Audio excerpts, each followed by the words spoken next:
Bella Hadid is opening up about her mental health. On Tuesday, the 25-year-old supermodel shared a screen recording of Willow Smith on her Instagram, talking about not feeling, quote, good enough, alongside photos of herself crying. Quote, Willow Smith, I love you and your words. It made me feel a little less alone, and that's why I'd like to post this, she captioned her post in part. Bella then got candid about her ongoing battle with anxiety, sharing raw photos of herself crying in her room and hooked up to an IV. Quote, this is pretty much my everyday, every night for a few years now. Social media is not real. For anyone struggling, please remember that. Sometimes all you've got to hear is that you're not alone. So, from me to you, you're not alone. I love you, I see you, and I hear you. Adding, quote, self-help and mental illness chemical imbalance is not linear, and it is almost like a flowing roller coaster of obstacles.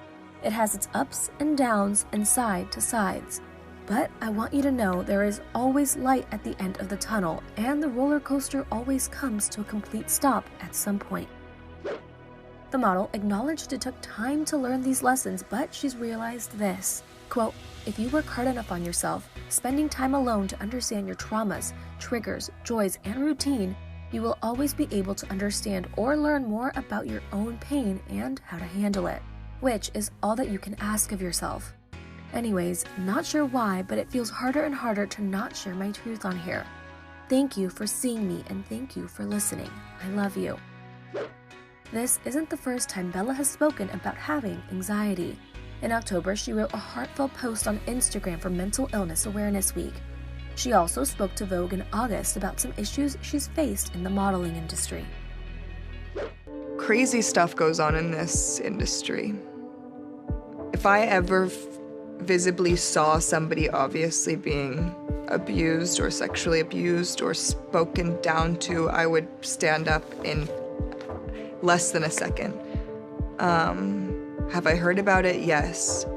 Have I seen it done to other people? No. I've been on sets for the past 7 years where sometimes you feel pushed. You feel like you can't say no, or else something, is gonna happen with a campaign, or something else is gonna happen with this. But, I've learned this year that my boundaries are something that can't be crossed and can't be pushed. And some shoots, I wish I could go back and I wish I could have never done them. But sometimes I guess you have to mess up to be able to move forward.